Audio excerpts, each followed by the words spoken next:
El Poder Judicial ha sido protagonista durante este 2018 con la renuncia de magistrados que han sido cuestionados, otros que también se pensionaron. Decisiones y nombramientos fundamentales como el de la fiscala general o el mismo presidente de la Corte. Decisiones también trascendentales de la Sala Constitucional como las pensiones de lujo, el matrimonio igualitario y por último la reforma fiscal. Corrían los primeros días del 2018 y en el Poder Judicial se empezaban a ver las primeras acciones producto del escándalo del cementazo en los estrados de mayor nivel, la magistratura. El 23 de febrero la Corte pidió a los diputados revocar el nombramiento del entonces magistrado de la Sala Tercera, Celso Gamboa. 20 de los 22 magistrados votaron a favor de la solicitud luego de que el informe lo responsabilizó de una falta gravísima. Uno de los hechos cuestionados fue que Gamboa habría intermediado en los expedientes de casos bajo investigación que tenían relación directa o indirecta con el empresario Juan Carlos Bolaños. En esta resolución también los magistrados enviaron la información a la Fiscalía para que determinaran si Gamboa cometió falso testimonio y perjurio por las declaraciones dadas en la Asamblea Legislativa. Mientras eso se daba, en la Corte cobraba fuerza la urgencia de nombrar en la Fiscalía General de la República a alguien sin vínculos políticos en el pasado. Se designó el 12 de marzo a Emilia Navas en sustitución de Jorge Chavarría, quien se jubiló luego de la suspensión aplicada por cuestionamientos en el caso del cementazo. A Navas, a la que algunos llaman la Dama de Hierro, por haber destapado no solo el escándalo de la importación de cemento chino, sino por el de la participación del expresidente Óscar Arias en la declaratoria de interés público de la minería en Cruzitas, el de Jamber con los dudosos préstamos bancarios o el de la sociedad chino-costarricense Soresco por la fallida refinadora china en Costa Rica. El 11 de abril, 39 diputados destituyen a Celso Gamboa, magistrado de la Sala Tercera, y ojo el huracán en el caso del cemento chino. Un magistrado era despedido de su puesto, cuando otro de manera sorpresiva, Ernesto Ginesta de la Sala Constitucional, se jubila el 17 de mayo. Ya eran dos las vacantes claves que este año serían ocupadas en momentos de remesón social del país. A finales de mayo se sumaron varias acciones de inconstitucionalidad contra el régimen de pensiones del Poder Judicial, que comenzó a regir con los cambios aprobados por los diputados de la administración anterior. Estas acciones hasta la fecha no han sido resueltas. El escándalo del cementazo tocó más nombres en el Poder Judicial, pues el 10 de julio la Corte suspendió a Berenice Smith, mano derecha de Jorge Chavarría en la Fiscalía General. A ella se le investiga porque supuestamente omitió la prueba de numerosas llamadas telefónicas en investigaciones hechas contra los exdiputados Otto Guevara y Víctor Morales Zapata, al empresario Juan Carlos Bolaños. Smith solicitó la desestimación contra ellos. Berenice Smith generó una polarizada discusión sobre si debía solo ser suspendida de su cargo o despedida por ser una causa grave. Mientras Smith la suspendían, a los magistrados de la Sala Tercera Doris Arias, Jesús Ramírez, María Elena Cortés, el ex magistrado de la Sala Celso Gamboa y el entonces presidente de la Corte Carlos Chinchilla los sancionaban por escrito 2 días después, el 12 de julio. Pero el 16 de ese mismo mes, la Corte revirtió lo resuelto y decidieron suspenderlos por 2 meses. Ese mismo día, el entonces presidente de la Corte, Carlos Chinchilla, decidió jubilarse en medio de cuestionamientos. 14 días después, el 30 de julio, la magistrada recién sancionada Doris Arias se jubila. Ella cerró la puerta de su carrera en el Poder Judicial, mientras se cuestionaba su papel en la desestimación del caso contra los exlegisladores. El 1 de agosto, Fernando Cruz, magistrado de la Sala Constitucional, fue electo como presidente de la Corte Suprema de Justicia. El Poder Judicial nuevamente se remeció cuando el 8 de agosto la Sala Constitucional resolvió que la Asamblea Legislativa debía crear la ley sobre el matrimonio de personas del mismo sexo en un plazo no mayor de 18 meses, pues de lo contrario sería legal de manera automática. Una huelga nacional iniciada el 10 de septiembre y que sumó históricamente más de 80 días, desafiaron la recién estrenada Ley Procesal Laboral, cuando desfilaban las solicitudes de calificación de legalidad o ilegalidad del movimiento huelguístico. Hasta fue investigado el proceder de la magistrada de la Sala Segunda y propulsora de la propia reforma procesal laboral, Julia Varela, por presuntamente asesorar a los jueces laborales que debían resolver las declaratorias en primera instancia. El punto máximo de tensión se vivió cuando el 16 de octubre la Corte Suprema de Justicia, al ser consultadas por la Asamblea Legislativa sobre si la reforma fiscal afectaba o no el funcionamiento y organización, dijo tajantemente que sí lo hacía y que por tanto se requerían 38 votos de los legisladores, que no estaban seguros para su aprobación. Los aplausos de los sectores sociales y las ácidas críticas de los sectores empresariales sobre la reforma sumergieron al Poder Judicial en una ardua discusión sobre los salarios de los funcionarios y su aporte al problema fiscal del país. El 18 de octubre, la Sala Constitucional realizó una audiencia oral y pública con las partes involucradas para definir si había o no violaciones a la Constitución con las normas aplicadas contra las pensiones de lujo. Audiencia en la que participó el presidente de la República, Carlos Alvarado. Para esta fecha, la Corte Suprema de Justicia tenía 8 vacantes en propiedad, 2 de la Sala Constitucional, 4 de la Sala Tercera y 2 de la Sala Segunda. El 1 de noviembre, de manera muy cuestionada por los gremios, la Asamblea Legislativa nombró a Jorge Arturo Araya García como magistrado de la Sala Cuarta en medio de la resolución que debía brindar la Sala sobre el plan fiscal. El 7 de noviembre eligieron a Patricia Solano como magistrada de la Sala Tercera. El 14 de noviembre nombraron a Jorge Enrique Olazo como magistrado de la Sala Segunda. Para el 16 de noviembre la Sala Constitucional resolvió que las pensiones a cargo del presupuesto nacional sí podían tener tope, pero no podía ser de manera retroactiva. La norma impugnada podía aplicar a partir de diciembre del 98 y fijar el tope de 2.700.000 colones para 1.068 pensiones de lujo. El 20 de noviembre Roxana Chacón fue electa como magistrada en la Sala Segunda.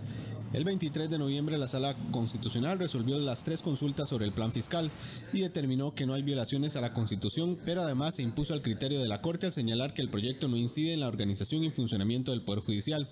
Con esto dieron luz verde para que el plan fiscal fuera votado en segundo debate con mayoría simple.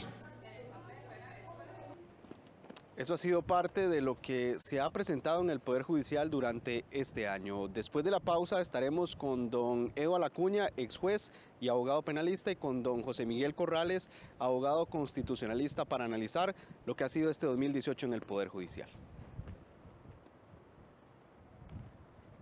Así somos los ticos. Sabemos lo que nos une de nuestra tierra. Una buena fiesta con los amigos. Unos llegan temprano, otros tarde. Nos une la aventura de pasear. Nos une las bellas playas, en compañía de quienes queremos. Nos une el sabor de nuestra tierra, sin importar la ocasión. Así somos los ticos, compartiendo y pasándola bien. Cacique de nuestra tierra. Soy yo otra vez, una empresaria que se enfrenta a grandes retos, como buscar la mejor manera para hacer crecer mi empresa. Para eso, es lógico que requiera un capital y una garantía para responder que en este momento no tengo. Por esta razón, la Banca para el Desarrollo se convierte en el mejor aliado, con condiciones favorables, asesoría técnica, acompañamiento y dando parte de la garantía para respaldar el crédito. Somos Banca para el Desarrollo, oportunidades reales para proyectos viables. El astuto embustero que siempre se sale con la suya. Esto sí es vida. Una adaptación animada de Las Aventuras Imaginadas por la grandiosa Carmen Lira. ¡Hasta la próxima! Las Aventuras de Tío Conejo. Este 28 y 29 a las 5:30 de la tarde. Y el 31 y 1 a las 9 de la mañana. Solo en 13. Costa Rica Televisión.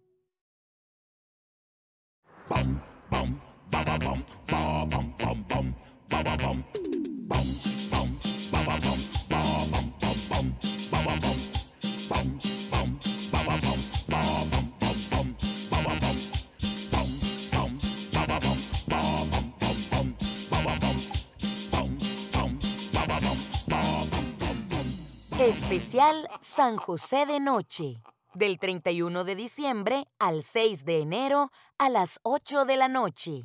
Solo en 13, Costa Rica Televisión. Bien, continuamos con este análisis que hacemos de lo que ha sido el Poder Judicial durante este año 2018. Como les decía, nos encontramos con don José Miguel Corrales y con don Edo Alacuña, expertos en la materia, con quien vamos a analizar lo que ha sido este 2018 para el Poder Judicial. Iniciamos, caballeros, con una reacción inicial para ustedes, lo que ha sido este Poder Judicial durante este año. José Miguel. Yo quisiera ser heraldo de buenas noticias, pero desgraciadamente no lo puedo ser. Para mí Costa Rica está de duelo, y está de duelo porque 2 de las principales salas de nuestra Corte Suprema de Justicia se han encargado de matar la Constitución y el Estado de Derecho. Ejemplo. ¿Cómo es posible que en la notificación para que Hacienda entregara las listas a quienes la habían solicitado, se notificara 10 días después que a los actores. O sea, le dieron tiempo a la Asamblea Legislativa, la Sala Constitucional le da tiempo a la Asamblea Legislativa que vote el proyecto del paquetazo de impuestos, porque de lo contrario, si esa lista se conoce antes de votarse, más de un diputado no la hubiera votado. Entonces el Estado de Derecho está por el suelo. La consulta, como se evacúa por parte de la Sala Constitucional, es verdaderamente horrorosa. El 167 de la Constitución le dice que en aquellos textos que se trate la organización y el funcionamiento del Poder Judicial, la Asamblea Legislativa le consultará a Corte Plena. Y si la Asamblea Legislativa va en contra del criterio de Corte Plena, necesita 38 votos. Pues esa parte de la consulta dijeron que era inconstitucional, pero por Dios, la Constitución dice que se tiene que consultar. ¿Cómo va a ser? Inconstitucional sería no consultarle. Por eso digo, mire, como abogado y como ciudadano costarricense siento una gran pena, porque el Estado de Derecho, la Sala Constitucional y la Sala Tercera han terminado con nuestra Constitución. Don José Miguel se me adelantó un poco en el tema que vamos a analizar más adelante, pero la percepción que usted tiene sobre el Poder Judicial. Don Edward, un comentario inicial de lo que ha sido el Poder Judicial durante este año. Gracias, Andrés, y honrado de compartir con don José Miguel. A ver, el Poder Judicial viene un poco levantándose de una situación, si bien este año no es un año bueno en términos generales, es un año menos malo que el año anterior, que fue un año realmente grosero para el Poder Judicial, donde la credibilidad del Poder Judicial cayó enormemente. Este año se ha recuperado muy poquito y eso hay que tenerlo claro. Hay que recordar que la razón de ser del Poder Judicial es la confianza que los ciudadanos tenemos en darle a un tercero representado por el Poder Judicial la solución de los conflictos, de las controversias, de las discusiones que tenemos, y que eso nos hace sentir seguros de que la solución va a ser adecuada y conforme a la ley y en la manera en que los operadores del derecho lo logren, justa. Ese problema, lo que tenemos en este momento, la percepción mía, es una alta pérdida de credibilidad en el Poder Judicial. La última encuesta del CIEP de la Universidad de Costa Rica ubica al Poder Judicial dentro del rango del 5%, en escala de 1 a 10, en 5 en cuanto a la imagen. Eso no es una buena nota, no es algo para estar conformes. Sin embargo, bueno, yo esperaría que lo que ha ocurrido en el segundo semestre, en términos generales, y aquí hay que hacer la salvedad de lo que indicaba don José Miguel en torno a la Sala Constitucional, el Poder Judicial vaya recuperándose de estas heridas profundas que ha tenido, y de un tema que a mí me preocupa, que ha trascendido poco hacia la opinión pública, y es si hay una división interna importante en Corte Plena que podría estar jugando en cuanto a la capacidad que tenga el Poder Judicial como un todo de recomponerse frente a la sociedad. Caballeros, hicimos una lista que de hecho lo observamos en la información inicial, de temas que consideramos que fueron los más trascendentales dentro del Poder Judicial y de su funcionamiento.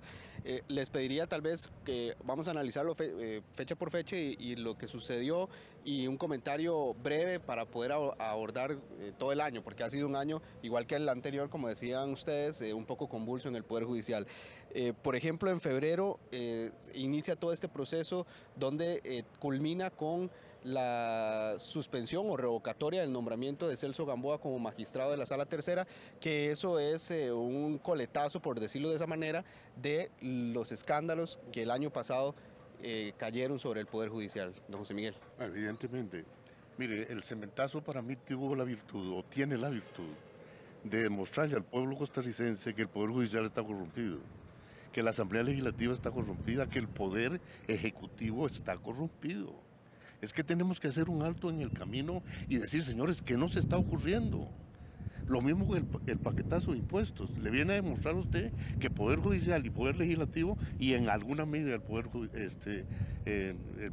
Poder Ejecutivo, andan caminando sobre telas sumamente preocupantes, porque no se está respetando el Estado de Derecho. Eso es gravísimo, porque en las democracias el garante del funcionamiento de la democracia es el Poder Judicial. Si el Poder Judicial se nos cae, la democracia como sistema está muerta en nuestro país. Yo creo que en efecto, como señala don José Miguel, hay que tener claro que a diferencia de lo que ocurría hace muchos años, don José Miguel estuvo, si no estoy equivocado, en 2 comisiones investigadoras del Poder Judicial. El Poder Judicial no es ajeno a la realidad social. El Poder Judicial ya no puede decir que es inmune a los defectos de nuestra sociedad. Hay un grado de corrupción importante en toda la sociedad que no es exclusivo de los políticos, que no es exclusivo del sector público, sino que afecta y permea toda la sociedad, y el Poder Judicial también está siendo permeado por esa corrupción que a veces se malentiende únicamente como el tráfico de influencias a nivel de delincuencia, ¿no? Es que la corrupción es la pérdida del comportamiento ético que tiene que regir la función de cualquier funcionario público independientemente del cargo. Y eso, en efecto, me parece que la destitución del magistrado Gamboa, las sanciones a lo interno de Corte Plena en relación a él y en relación a otros magistrados, van en la línea de reconocer, por lo menos, que efectivamente hay problemas éticos graves dentro de la Corte, pero hay también capacidad de reacción del sistema.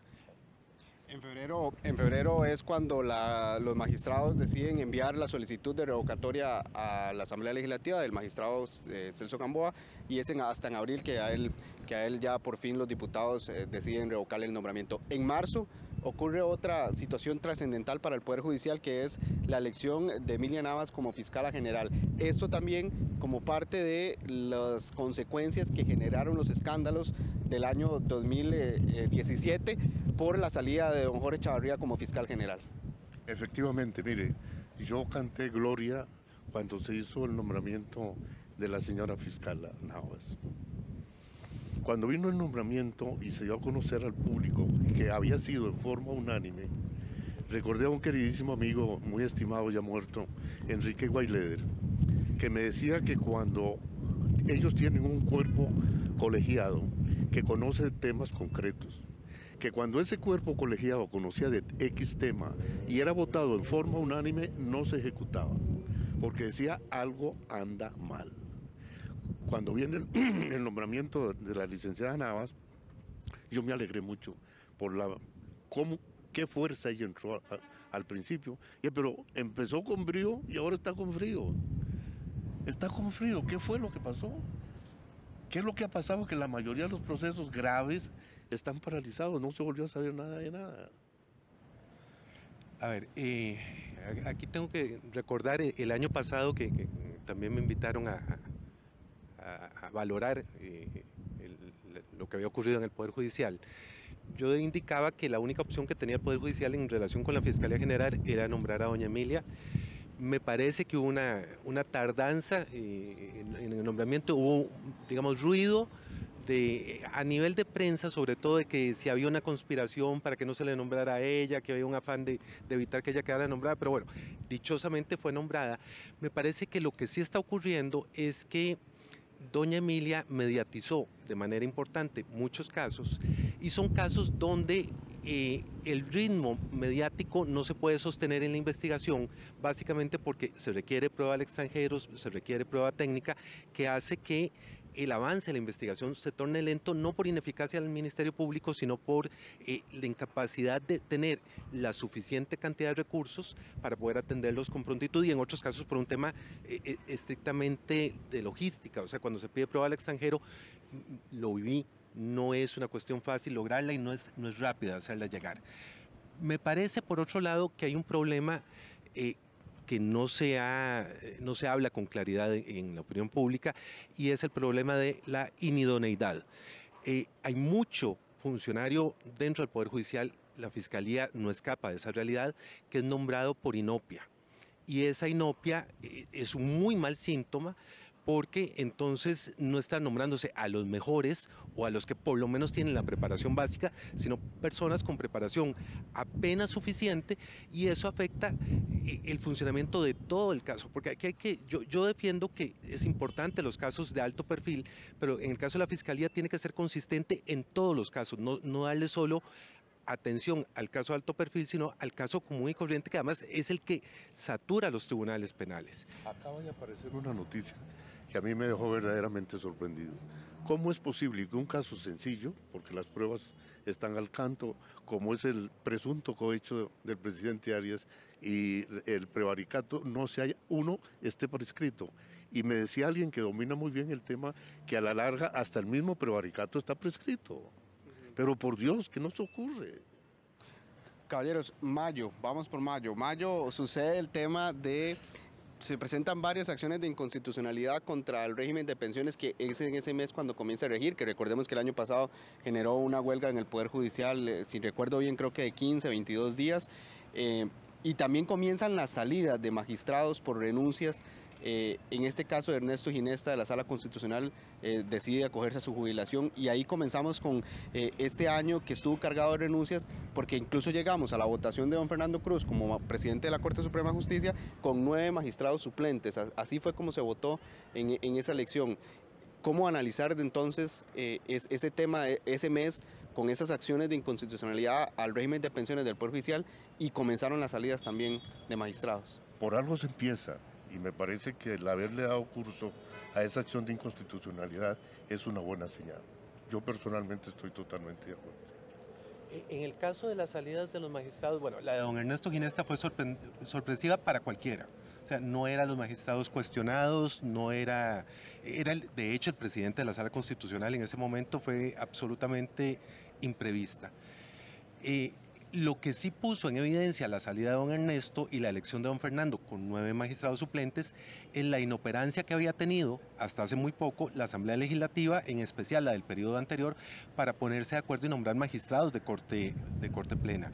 Porque la Asamblea Legislativa anterior tuvo 2 años y medio la posibilidad de hacer nombramientos, no hizo ni uno solo. Y viene esta actual Asamblea, uno podría cuestionar si las elecciones fueron, digamos, lo suficientemente transparentes, pero por lo menos nombra 3 magistrados en un lapso muy corto, 2 de Sala Segunda y 1 de Sala Constitucional, y entonces eso le empieza a dar estabilidad al Poder Judicial, porque si hay algo que la Sala Constitucional en especial ha sufrido es el tener magistrados suplentes genera inestabilidad en decisiones de casos muy importantes. Me parece que dentro de esta crisis que vive el Poder Judicial de imagen, de credibilidad, hace que la Sala Constitucional varíe su propio criterio de que casos, digamos, importantes por su trascendencia, que siempre habían sido resueltos con titulares o por mayoría de titulares, tuviera que variarla, y en el caso del matrimonio igualitario optara por llevarlo a votación con magistrados suplentes en un afán de recomponer la imagen, de tratar de arreglar esta percepción que tiene la ciudadanía de la sala. Pero la parte, digamos, de responsabilidad en cuanto a la integración de Corte Plena recae exclusivamente sobre la Asamblea Legislativa. Creo que yo soy el que me estoy extendiendo un poco. Vamos un poco más rápido porque ya me están informando del tiempo. Junio y julio es importante porque aquí comienzan todavía los temas de los escándalos del 2017, comienzan salidas por jubilaciones, suspensiones de magistrados de la Sala Tercera. Nos damos cuenta de que la magistrada en ese entonces, Doris Arias, decide jubilarse luego de que se acoge, o más bien de que la suspenden con el grupo de magistrados de la Sala Tercera. En ese mismo periodo también nos enteramos de la decisión de don Carlos Chinchilla, quien era el presidente de la Corte, de jubilarse, de acogerse a su jubilación, a pesar también de que estaba dentro del grupo de los que fueron suspendidos. ¿Cómo analizar todo ese tema? Suspensiones de magistrados, jubilaciones también de magistrados, y comienza todavía en esos remesones, especialmente en la Sala Tercera. Un famoso escritor dijo en una oportunidad: algo huele mal en Dinamarca.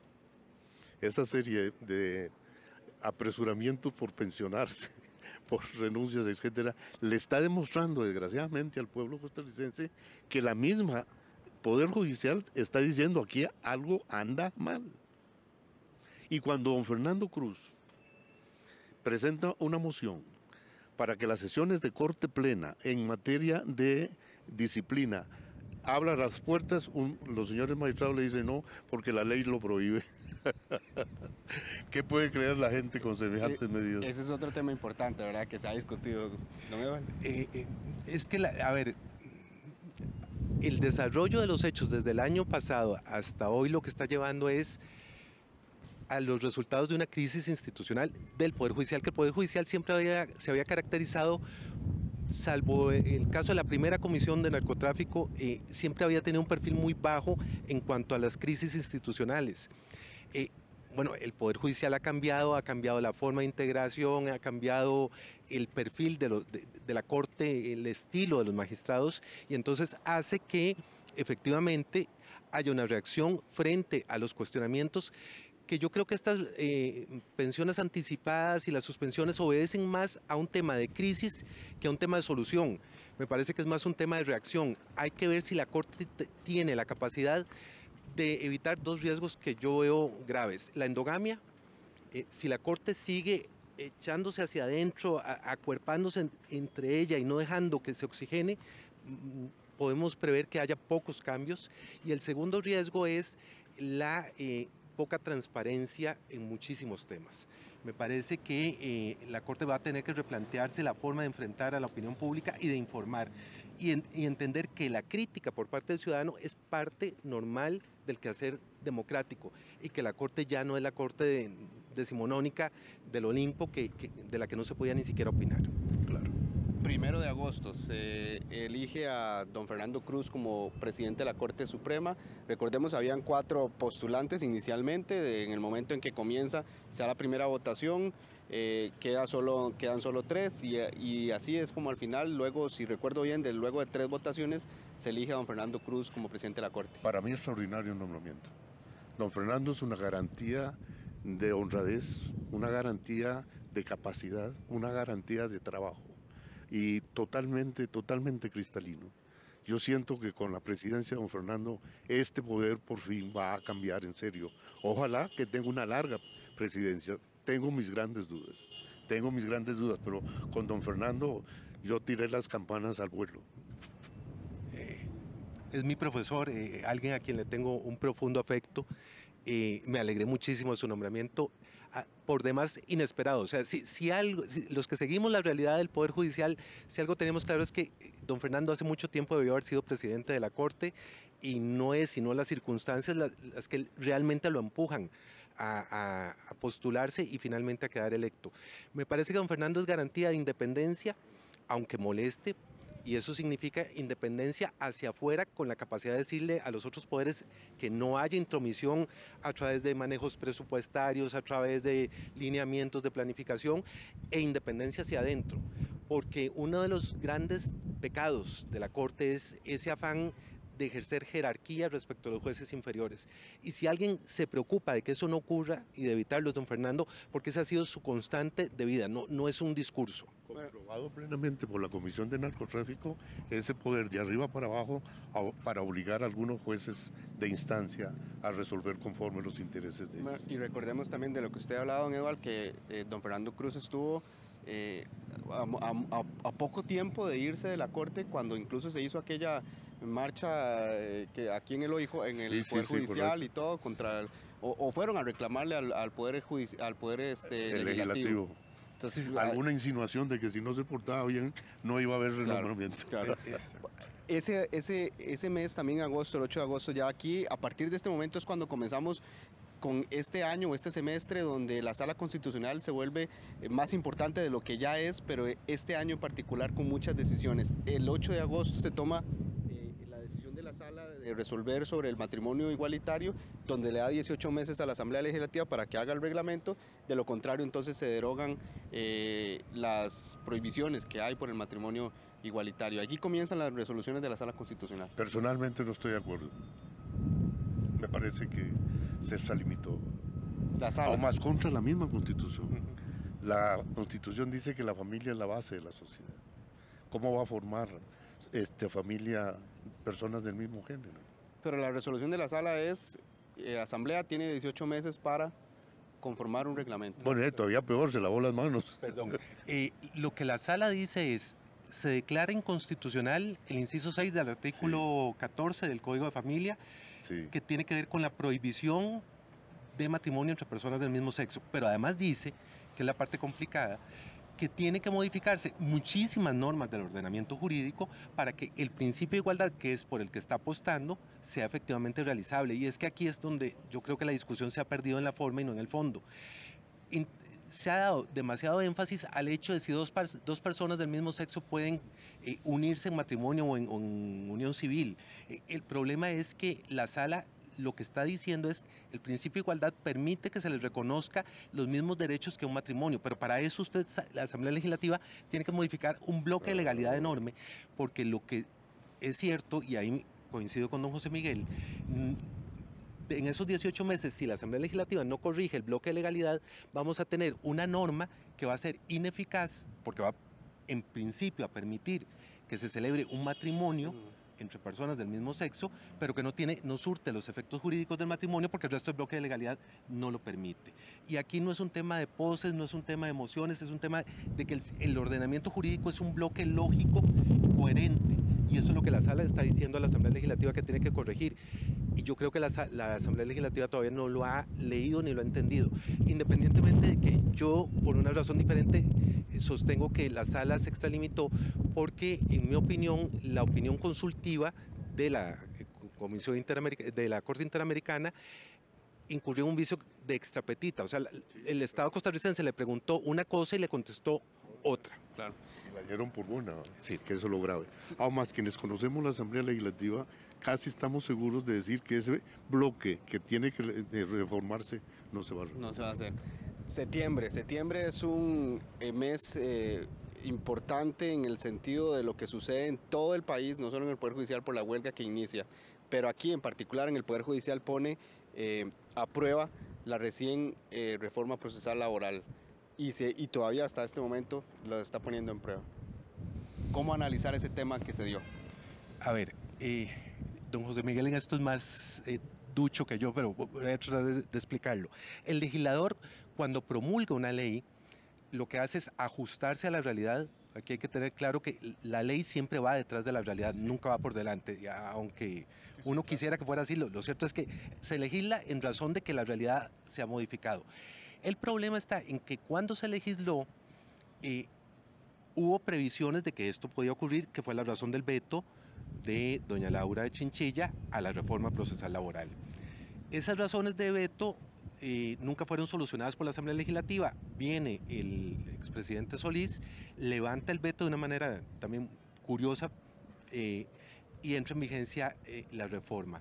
Lo que ocurre es que al aplicarse la reforma, descubren los jueces, descubren los abogados y descubren los sindicalistas y todos los que tienen que ver con el tema laboral, que la reforma tiene vacíos que tienen que ser llenados de alguna manera y los jueces tienen formas jurídicas de solucionar esos vacíos que son criticables, pero que no puede el juez simplemente decir como hay una laguna no resuelvo. No, está resolviendo conforme a la realidad nuestra. Obligará a la Asamblea Legislativa a buscar soluciones y correcciones, pero por responsabilidad de la Asamblea Legislativa, no del Poder Judicial. Una de las cosas fundamentales que me parece que don Pepe con gran sabiduría dijo, mire, no hay huelga legal ni ilegal, hay huelga. Y huelga lo que quiere decir es que un segmento de trabajadores está inconforme con el statu quo. Entonces lo que hay que hacer es sentarse para ver cómo se arreglan los problemas. Entonces lo lógico es que, por ejemplo, en servicios esenciales, me levanto a huelga, no puede porque es un servicio esencial, no, sí puedo, pero en el momento en que yo me levanto en huelga, dar un plazo en el que tienen que sentarse para resolver los problemas. Así de sencillo, hombre. Octubre, algo importante también. La Corte resuelve o da su criterio sobre la reforma fiscal y indican que se incide en el funcionamiento y la organización del Poder Judicial, que más adelante, ya conocemos, la resolución de la Sala Constitucional revoca o cambia el criterio también, o es con un criterio diferente al de la Corte. ¿Cómo analizar esa decisión de la Corte? El 167 de nuestra Constitución es muy claro, que en materia de funcionamiento y organización, el Poder Legislativo tiene que consultarle al Poder Judicial, a Corte Plena, no a Sala Constitucional. Y dice que la Asamblea Legislativa, para poderse separar de lo que dice la Corte, necesita 38 votos. La Corte es clarísima al decir, esta reforma nos está afectando en la organización y el funcionamiento. Y ahí la Asamblea Legislativa, la Sala dice que esa consulta es inconstitucional y en consecuencia no son necesarios los 38 votos, pero por Dios, hombre, ¿qué nos ocurre? A ver, Corte Plena, cuando se le consulta por parte de la Asamblea Legislativa, manifiesta que afecta, y yo creo que tiene razón, afecta el funcionamiento y la estructura del Poder Judicial por un tema de presupuesto, por un tema de escala salarial, por un tema de responsabilidades. El problema que yo veo es que no se ha entendido que el pronunciamiento de Corte Plena es un pronunciamiento político, en el sentido puro. De la palabra. Exacto. Y cuando se le hace la consulta a la Sala Constitucional, la Sala se brinca ese tema diciendo que cuando se consulta sobre la parte de procedimiento, la consulta, que es la última, la tercera, que hace todas las relaciones relativas al procedimiento de reforma, la Sala dice que no la va a atender porque es extemporánea y porque viene con la firma de diputados que firmaron la primera consulta, creando un precedente que es preocupante porque la ley de jurisdicción constitucional, que una buena parte de esa paternidad es de don José Miguel, no prohíbe que los diputados firmen más de una consulta. Por supuesto que no. No hay ninguna prohibición en ese sentido. La Sala ahora interpreta que hay una prohibición y entonces evitó pronunciarse sobre lo que la Corte Plena había dicho y sobre la necesidad de respetar la votación del 167, que efectivamente tienen que ser 38 votos. Inclusive cuando la moción es mía, la de la consulta, en la ley de la jurisdicción constitucional, ¿por qué la pusimos ahí? Porque en el primer gobierno de don Oscar abrimos con el convenio tunero y nos enfrascamos en una discusión cerca de 6-7 meses si era constitucional o era inconstitucional. Y sentíamos la necesidad de que alguien con capacidad suficiente, tanto en la academia como en lo electoral, nos pudiera decir es constitucional, es inconstitucional, pero ilustrativa, no vinculante. De tal suerte que decirle a un diputado que no puede firmar 2 consultas y eso resulta inconstitucional, bueno, ¿a quién le sirve la Sala? ¿Al Poder Ejecutivo a ver cómo pasa el paquetazo o defiende el Estado de Derecho? Caballeros, noviembre inicia con elección de magistrados y uno de ellos, el que generó mucho cuestionamiento por parte de los sindicatos y quienes adversaban el proyecto de la reforma fiscal, cuestionan el nombramiento de don Jorge Arturo como magistrado de la Sala Constitucional y a partir de ahí se hace una serie de elecciones tanto en la Sala Constitucional, Sala Tercera y la Sala Segunda también se dan elecciones. ¿Cómo analizar esas elecciones por parte de la Asamblea Legislativa? Hasta donde yo tengo entendido, el señor magistrado es un hombre sano, un hombre correcto, de muy buena formación académica. Es una pena que le pongan una tela de duda por la forma en que es nombrado. Y a propósito de que venga a votar el plan fiscal, por Dios, le están haciendo un daño. ¿No se dan cuenta ellos que a una persona sana, buena, lo están poniendo en entredicho? Don Jorge, al momento de ser electo, está inclusive fungiendo como magistrado suplente. Desgraciadamente, hay que cuidar las formas. La elección en la coyuntura del paquete fiscal, por supuesto que levantó suspicacias y maledicencia, que además en este país es casi que un deporte. Que es muy lamentable. Lo que sí veo yo con claridad es que hubo y hay un acuerdo de Asamblea Legislativa para estos 4 nombramientos que se hicieron, porque fueron nombramientos muy rápidos, prácticamente sin discusión, y sobre la base de las ternas dejadas por la anterior Asamblea Legislativa. En indicios graves, precisos y concordantes de que algo anda mal. 16 de noviembre se da otra resolución de la Sala Constitucional importante, es el de pensiones de lujo. Recordemos que antes, previo, hubo una audiencia y que incluso participó el presidente de la República, don Carlos Alvarado, una audiencia pública de la Sala Constitucional, pero es el 16 de noviembre en que resuelve la Sala Constitucional que se pueden establecer topes, eso sí, previo a cuando se da la ley, que es en 1998, y a partir de ahí se hacen ya todos los cálculos por parte de pensiones, de Hacienda y demás, de lo que genera entonces poderle poner tope a las pensiones. Sí, para mí está perfecto. Yo estoy totalmente de acuerdo. Es que no es posible que una persona gane 10, 15 millones de colones en una pensión, por Dios. Y curiosamente, la pensión es para los viejos. Yo soy viejo, ya pagué mi casa, eduqué a mis hijos, compré mi carro. ¿Para qué quiero más dinero, hombre? Yo creo que la Sala resolvió de una manera adecuada, porque además logró zanjar un tema que estaba en discusión, era la retroactividad de las leyes. Y dejó claro, bueno, mire, usted Asamblea Legislativa puede poner los topes y debe ponerlos porque son necesarios, pero aplican hacia adelante, no puede aplicarlos hacia atrás. Y esto es una regla básica de derecho, pero que a veces se olvida. Garantía constitucional. Y por último, caballeros, 23 de noviembre, digo por último, por lo menos de lo que hemos hasta este momento, 23 de noviembre, la resolución de la Sala Constitucional sobre el plan fiscal. ¿Cómo analizarlo? Fatal. La Sala ahí se puso el uniforme de la política electoral, ¿verdad? Y fundamentalmente, como repito, ¿cómo es posible que los accionantes de la amparo para que les entreguen la lista les notificaron hoy y 10 días después le notificaron a Hacienda que debería entregar la lista ya cuando la Asamblea Legislativa había votado el plan? Porque tengan los por seguro, si los señores diputados se dan cuenta que estaban encubriendo una serie de evasores con nuevos impuestos a los que pagan, que es la gente pobre, hombre, y los que ganan mucho no pagan, no hubieran aprobado ese paquete de impuestos. Por eso digo, la Sala se puso el mejor de los uniformes del Poder Ejecutivo. Creo que la Sala evadió un tema para mí que era fundamental, el tema de procedimiento. Creo y sigo creyendo que hubo violaciones de procedimiento graves, pero bueno, esa consulta la declaró inevacuable. La primera consulta lo que hace es, y en esto hay que reconocer, la Sala Constitucional de Costa Rica en general, las cortes constitucionales de todo el mundo occidental, van acomodándose en el buen sentido a la realidad social y económica de cada país. Lo que hace en este voto es reconocer que la necesidad económica del país hace que se puedan realizar ajustes que en otra época con seguridad se hubieran declarado inconstitucionales, el tema del recorte del Fondo de Educación Superior, recortes a programas sociales, recortes al PANI, que inclusive es una institución con fundamento constitucional, pero que lo que hace es seguir esa línea. Una línea que tiene que ser prudentemente seguida porque podría llevar a excesos en ese tema en cuanto a la parte de fondo, y lamento mucho que haya omitido pronunciarse con un criterio que no comparto, bueno, porque uno respeta, claro, la parte de procedimiento. Es una invitación para que las personas presenten la acción de inconstitucionalidad por el procedimiento. Es que es tan clara las violaciones al procedimiento.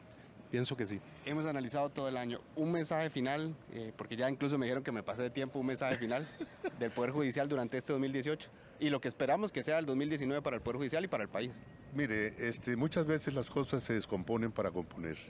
A mí no me cabe la menor duda de que al Poder Judicial vendrán tiempos mejores, reformas de fondo, ejemplo, cómo se nombran los magistrados, ejemplos de fondo, cómo se nombran a los jueces, etcétera. Y eso a mí no me cabe la menor duda de que el país tiene gente muy preparada y deseosos de que el Poder Judicial ocupe el puesto que ocupó cuando presenté la reforma constitucional para crear la Sala, diciendo lo incluyo dentro del Poder Judicial, porque en mi pueblo natal, Paraíso, oía campesinos decir la Sagrada Corte Suprema de Justicia. No me cabe la menor duda de que Costa Rica volverá por esos lares. Yo soy optimista por naturaleza. Creo que el Poder Judicial se está recomponiendo, se está reestructurando, que tiene que tener la sabiduría de leer que la crítica no es malintencionada, la crítica que hace el ciudadano es legítima y que lo que debe dar es una respuesta no populista, porque ese es un riesgo en el que puede incurrir, pero una respuesta que sea racional a las inquietudes que tiene el ciudadano. Y por otra parte me parece que la presidencia de don Fernando, que a diferencia de don José Miguel yo creo que será corta, no lo haga profeta, hombre. Será una presidencia que permita hacer el pase hacia una nueva corte, digamos, con nuevos aires, con nuevas visiones y mucho más respetuosa de sus obligaciones y con un aprendizaje que está pendiente, es la capacidad de autocontenerse. Es decir, así como la Corte pide el respeto a su independencia, tiene que aprender a respetar, no entrometerse en las competencias de los otros poderes de la República. Gracias, caballeros, a los dos por habernos ayudado con este análisis del año 2018 de lo que ha sido el Poder Judicial. Vamos a hacer una pausa comercial y ya regresamos, pero decirles que estaremos también conversando con el presidente de la Corte Suprema de Justicia, don Fernando Cruz. Así somos los ticos. Sabemos lo que nos une de nuestra tierra. Una buena fiesta con los amigos. Unos llegan temprano, otros tarde. Nos une la aventura de pasear. Nos unen las bellas playas, en compañía de quienes queremos. Nos une el sabor de nuestra tierra, sin importar la ocasión. Así somos los ticos, compartiendo y pasándola bien. Cacique de nuestra tierra. Comenzá el año con hermosos recuerdos. La actriz infantil de mayor éxito en la historia llega a tu pantalla para recordar aquella época dorada de Hollywood. Especial Shirley Temple, del 31 de diciembre al 6 de enero, a las 6:30 de la mañana y a las 4 de la tarde. Solo en 13, Costa Rica Televisión. Este fin y principio de año, el FIA llega hasta tu casa. Disfruta de una selección especial de los mejores espectáculos musicales del Festival Internacional de las Artes 2018. Por 13 Costa Rica Televisión y 101.5 Costa Rica Radio. Especial FIA 2018. Del 24 de diciembre al 4 de enero a las 7:10 de la noche.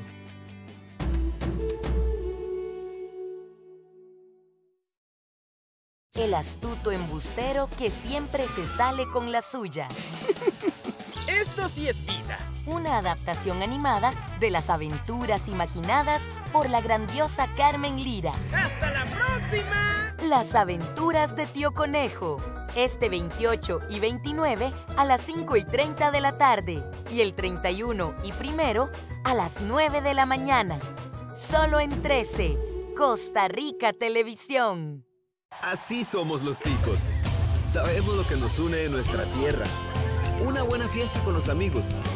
Unos llegan temprano, otros tarde. Nos une la aventura de pasear. Nos unen las bellas playas, en compañía de quienes queremos. Nos une el sabor de nuestra tierra, sin importar la ocasión. Así somos los ticos, compartiendo y pasándola bien. Cacique de nuestra tierra. Bien, continuamos con el resumen que hemos llevado a cabo sobre el Poder Judicial durante este 2018. Y para ampliarnos más de lo que ha sido este año y por supuesto lo que va a ser el 2019, nos encontramos con don Fernando Cruz, presidente de la Corte Suprema de Justicia. Don Fernando, gracias por atendernos. Tal vez iniciar, o quería consultarle inicialmente un mensaje que usted nos pueda brindar de lo que ha sido el Poder Judicial 2018. El primer semestre, usted no era el presidente, el segundo semestre del año usted es el presidente de la Corte. ¿Cómo ha sido este 2018? Bueno, obviamente ha sido un año difícil, con circunstancias muy dramáticas en relación a la renuncia de miembros de la Sala Penal y a la propia presidencia de la Corte. Los últimos 4 meses, a partir de agosto, me ha correspondido tomar el mandato de la presidencia en medio del apoyo de los compañeros y compañeras, pero sí ha sido y es un año difícil, sí. ¿Qué se puede esperar para el 2019 en el Poder Judicial? Bueno, realizar una serie de actos que permitan recobrar la confianza, procurar completar la agenda de los proyectos de reformas urgentes y otras reformas que se deben hacer y ajustes, como en materia salarial, en materia de una mayor prontitud en la resolución judicial, pero ese es el programa a muy corto plazo en un órgano que es lento porque son 22 personas que tienen que tomar decisiones de mucha trascendencia. Don Fernando, ¿cómo retomar esa confianza o esa imagen que tenía la población del Poder Judicial? Y digo tenía porque el 2017 fue un año bastante convulso y complejo para el Poder Judicial. Bueno, eso hay que hacerlo lentamente, con mucha decisión y determinación, para dar muestras de que es posible que la Corte evidencie la fortaleza de sus funcionarios y funcionarias, que yo he insistido mucho que hay muchos jueces, juezas, fiscales, defensores y investigadores judiciales que merecen un gran apoyo y un gran respeto porque hacen su trabajo diario con una gran vocación y un gran espíritu de servicio. ¿cómo está el tema presupuestario para el Poder Judicial durante el 2019, teniendo en cuenta que usted incluso nos lo decía, proyectos como la Jurisdicción de Crimen Organizado que está ahí esperando un recurso, algunos elementos de la ley ya de bienestar animal? ¿Cómo está para el 2019 el tema presupuestario del Poder Judicial? Bueno, no hay que ignorar el contexto social y presupuestario que vive el país. Obviamente el Poder Judicial sabe que hay muchas limitaciones y la ley de crimen organizado y la de bienestar animal requiere una dotación económica particular porque significan dos cambios importantes para lo cual no hay un presupuesto en la dotación normal o tradicional que el Poder Judicial ha tenido.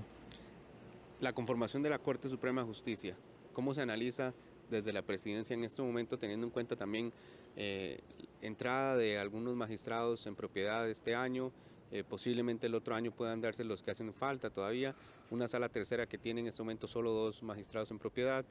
¿Cómo se analiza de la presidencia la conformación de la Corte Suprema de Justicia? Bueno, son decisiones del poder político, se pusieron de acuerdo, me parece, para hacer una elección rápida de todas las vacantes, que eran como 6. Pero bueno, el sistema de elección sigue teniendo debilidades y serias opacidades en la forma en que se eligen magistrados y magistradas, pero sobre eso ya se ha dado opinión. La Corte tendrá que también emitir un criterio en las reformas que se consideran urgentes y el poder político en la Asamblea y en el Poder Ejecutivo tomarán las decisiones que correspondan. No soy muy optimista de cambios muy importantes en relación a eso. Más bien creo que podría ser que se planteen reformas que aún reduzcan más la autonomía del Poder Judicial. ¿Usted considera que no prosperaría un proyecto de cambiar la forma en que se eligen los magistrados? Creo que es muy sana la discusión, pero siendo muy realista, me parece que yo no veo como mucho músculo político para tener una actitud de cambio fuerte sobre el tema de la forma en que se elige a los magistrados. ¿Por qué? ¿Qué considera usted que se da? Porque es muy difícil cuando el poder político tiene amplia discrecionalidad en una decisión, es muy difícil que haya una renuncia a eso. Sí. Don Fernando, hablando temas también de lo que ha sido durante este año 2018, de la sala a la que usted pertenece, la sala constitucional, decisiones muy importantes que se han tomado, por ejemplo, el matrimonio igualitario, el tema de las pensiones de lujo, la última reforma fiscal que incluso contradice el criterio que dio la Corte en pleno. ¿Cómo analizarlo la posición de la sala durante este año? Bueno, la sala tiene limitaciones por el exceso de trabajo, pero no hay duda que tiene la gran virtud de que resuelve, por lo menos en tiempos mucho menores que en otras instancias o en otros poderes.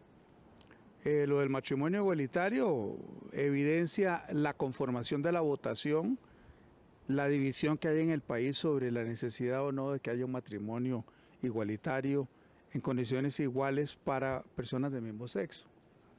Sobre el tema de las pensiones, pues sí se resolvió, pero una de las cosas que me llamó la atención, porque yo fui más lejos en la decisión en voto individual, que la incidencia presupuestaria no era tan alta como se decía.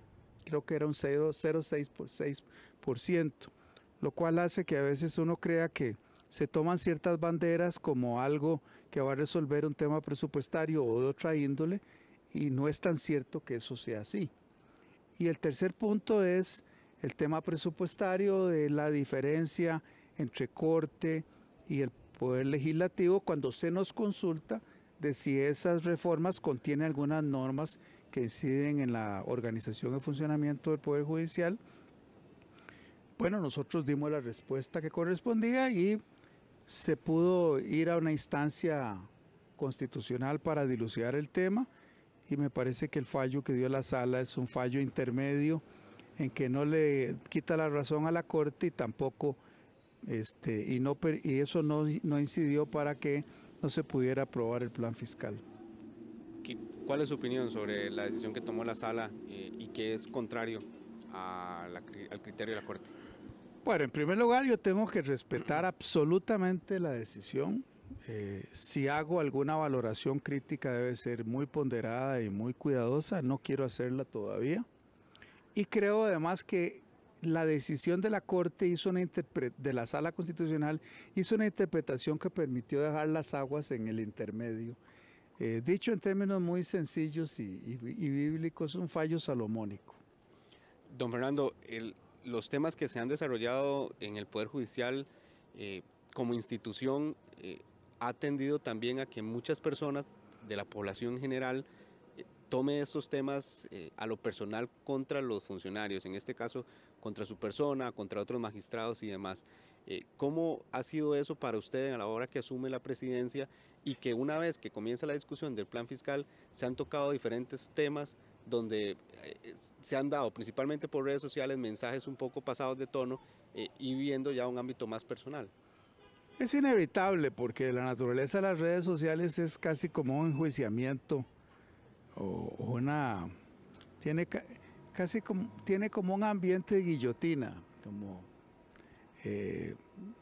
pero uno no puede quejarse de eso, es parte de de estar ahí en los poderes, en las instancias públicas. Se procura siempre hacer una manifestación que permita comprender el contenido de la decisión, pero no siempre se interpreta de la mejor manera, pero no hay otra alternativa más que vivir con ese ambiente patibulario, esa es la palabra, que tienen las redes sociales. Sí. ¿Algo que haya molestado durante este año en esas particularidades que se han podido dar? No, uno le puede molestar algo en algún momento, pero después eso pasa. Lo que hay que hacer es procurar decir las cosas en su momento, con la franqueza que corresponde y sin herir susceptibilidades. Don Fernando, volviendo al tema de la institución como tal, ¿cuáles serían las prioridades para el año 2019 en términos de crecimiento y principalmente de la imagen que pueda tener el Poder Judicial? Bueno, hay varias. Me parece que una muy importante, no es fácil, es el tema de una aceleración de los procesos, tratar de reducir los tiempos y la mora judicial. Segundo, una revisión del tema presupuestario para recoger bien las críticas que se le hacen al tema de los salarios y de los disparadores del gasto en el Poder Judicial. Una tercera es todas las comisiones que están trabajando para unas reformas urgentes que ya se planteó desde el año pasado. Y una cuarta dimensión es el avanzar aún más en una apertura y una transparencia en la rendición de cuentas del Poder Judicial. ¿Investigaciones que queden pendientes todavía, por lo menos disciplinarias, contra magistrados? Me parece que queda una o dos, pero no estoy seguro de eso. Ok. Le consulté también cuando usted brindó el informe de labores de este año sobre la reforma procesal laboral, que a algunos abogados, e incluso creo que también autoridades han señalado de que tiene deficiencias y que en algún momento podrían plantearse ajustes a la reforma que entró a regir, si no me equivoco fue el año anterior, me parece, que comenzó a regir. ¿Qué análisis se hace y si tiene información de esos ajustes? Creo que hubo críticas, pero es que es un nuevo escenario. Antes de la reforma y estas primeras decisiones sobre huelga, todas las huelgas eran prácticamente ilegales. Ahora hay una discusión que se ha llevado a estrados judiciales para ver la naturaleza o la legalidad o no, la pertinencia de la huelga. No hay duda de que eso tiene que ser así porque la huelga es un derecho fundamental.